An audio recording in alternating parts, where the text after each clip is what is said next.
ನಿಧಿ ಮತ್ತು ಕರ್ಣ ಇಬ್ಬರು ಸೇರಿಬಿಟ್ಟು ರಂಗೋಲಿ ಹಾಕ್ತಿದ್ದಾರೆ. ಈ ಎಪಿಸೋಡ್ ಪೂರ್ತಿ ನೋಡಿ ಟ್ವಿಸ್ಟ್ ಏನು ಅಂತ ಗೊತ್ತಾಗುತ್ತೆ. ಏನಾಗುತ್ತೆ ಅಂತ ಅಂದರೆ, ಈ ಕಡೆ ಕರ್ಣ ರಂಗೋಲಿ ಹಾಕ್ತಿರ್ತಾನೆ. ಆಗ ಅಲ್ಲಿಗೆ ನಿಧಿ ಬಂದುಬಿಟ್ಟು, ಅಯ್ಯೋ ಸರ್, ನೀವು ಎಷ್ಟು ತುಂಬ ಚೆನ್ನಾಗಿ ರಂಗೋಲಿ ಹಾಕ್ತಿದ್ದೀರಾ, ಆಲ್ ಇನ್ ಒನ್ ಇದ್ದೀರಾ ನೋಡಿ ಸರ್ ನೀವು ಅಂತ ನಿಧಿ ಕರ್ಣನ ಹೊಗಳ್ತಿರ್ತಾಳೆ. ಅದೇ ಸಮಯಕ್ಕೆ ಅವಳು, ನೀವು ಕೂಡ ಈ ರಂಗೋಲಿ ಇದ್ದ ಹಾಗೆ ನೋಡಿ ನಿಧಿ ಅವರೇ ಅಂತ ಕರ್ಣ ಹೇಳ್ತಾನೆ. ಅದಕ್ಕೆ ನಿಧಿ ಹೇಳ್ತಾಳೆ, ಯಾಕೆ ಸರ್ ಏನಾಯಿತು, ರಂಗೋಲಿ ಯಾಕೆ ಹೋಲಿಸ್ತಿದ್ದೀರಾ, ಏನು ಬಿಡಿಸಿ ಹೇಳಿ ಅಂತ ನಿಧಿ ಹೇಳ್ತಾಳೆ. ಅದಕ್ಕೆ, ಈ ರಂಗೋಲಿಯಲ್ಲಿ ಹೇಗೆ ಒಂದು ಚುಕ್ಕೆ ಕಡಿಮೆ ಆದರೂ ಹೇಗೆ ಏರುಪೇರಾಗುತ್ತೋ ಹಾಗೆ ನೀವು ನಿಮ್ಮ ಮುಖದ ಮೇಲೆ ನಗು ಇಲ್ಲ ಅಂದರೆ ನಿಮ್ಮ ಮುಖನೂ ಅದೇ ರೀತಿ ಆಗುತ್ತೆ ಅಂತ ಕರ್ಣ ಹೇಳ್ತಾನೆ. ಆಮೇಲೆ ಏನಾಗುತ್ತೆ ಅಂತ ಅಂದರೆ, ಸ್ವಲ್ಪ ಕೈ ಜೋಡಿಸ್ಬಾರ್ದ, ಇದು ಸ್ವಲ್ಪ ತಿಳಿತಾ ಇಲ್ಲ ಅಂತ ಕರ್ಣ ಹೇಳ್ತಾನೆ. ಅದಕ್ಕೆ ನಿಧಿ ಒಂದು ಕೈ ಹಚ್ಚಬೇಕು, ಅಷ್ಟರಲ್ಲಿ ಅವ್ರ ಅಜ್ಜಿ ಅಂದರು ಎಲ್ಲರೂ ಬರ್ತಾರೆ.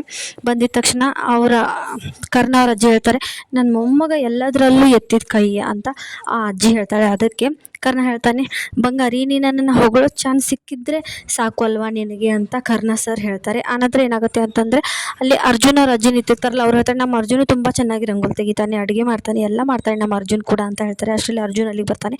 ಈ ಸ್ವಲ್ಪ ಕಂಪ್ಲೀಟ್ ಮಾಡಿ ಅರ್ಜುನ್, ಹೇಗೆ ತೆಗಿತೀರಾ ನೋಡೋಣ ಅಂತ ಕರ್ಣ ಹೇಳ್ತಾನೆ. ಅದಕ್ಕೆ ಅವನು, ನೋಡ್ತೀನಿ, ಟ್ರೈ ಮಾಡ್ತೀನಿ, ನಿಮ್ಮಷ್ಟೇನು ಪರ್ಫೆಕ್ಟ್ ಬರಲ್ಲ ಅಂತ ಹೇಳ್ತಾನೆ.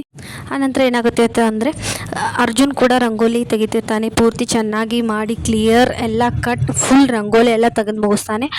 ಆಗ ಅಲ್ಲಿ ನಿಂತಿರ್ತಾಳಲ್ಲ ಅವಳು, ನಿಧಿಯವ್ರ ಅಕ್ಕ ಏನು ಹೇಳ್ತಾಳೆ, ನಿತ್ಯ, ಅವಳು ಹೇಳ್ತಾಳೆ, ನೋಡಿ ಇಂಥ ಗಂಡು ನಿನಗೆ ಎಲ್ಲಿ ಸಿಗಬೇಕು, ಇಂಥ ಒಳ್ಳೆಯವನ್ನ ನೀನು ಬೇಡ ಅಂತಿದ್ಯಾ, ತುಂಬ ಒಳ್ಳೆ ನಿಧಾನಕ್ಕನೇ ಎಲ್ಲ ಕೆಲಸ ಮಾಡ್ತಾನೆ, ಎಲ್ಲ ಕೆಲಸ ಬರುತ್ತೆ, ಪರ್ಫೆಕ್ಟಾಗಿ ಮಾಡ್ತಾನೆ, ಇಂಥ ಗಂಡು ನಿಂಗೆ ಎಲ್ಲೇ ಸಿಗಬೇಕು, ಒಪ್ಕೊಂಡು ಮದುವೆ ಆಗಬಾರ್ದ ಅಂತ ನಿತ್ಯ ಅವ್ನಿಗೆ ಹೇಳ್ತಾಳೆ. ಅದಕ್ಕೆ ನಿಧಿ ಸುಮ್ಮನೆ ಆಗ್ತಾಳೆ. ಇಷ್ಟ ಆಗುತ್ತೆ ಇವತ್ತಿನ ಎಪಿಸೋಡ್ನಲ್ಲಿ. ನೆಕ್ಸ್ಟ್ ಎಪಿಸೋಡ್ಗಾಗಿ ಸಬ್ಸ್ಕ್ರೈಬ್ ಮಾಡಿ. Stay tune. ಬಾಯ್.